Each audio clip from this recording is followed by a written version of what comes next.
মন ভালো না থাকলে আমাদের অনেকেরই একা লাগে।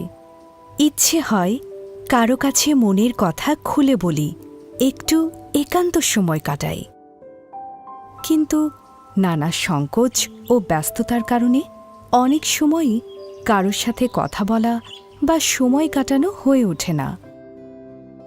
গবেষণায় দেখা যায়, প্রতি ৮ জন মানুষের মধ্যে একজন মানসিক নানা সমস্যায় ভুগছেন। আমরা একে অন্যের প্রতি একটু সহানুভূতিশীল হলে সবাই মিলে এই সমস্যা কাটিয়ে উঠতে পারি।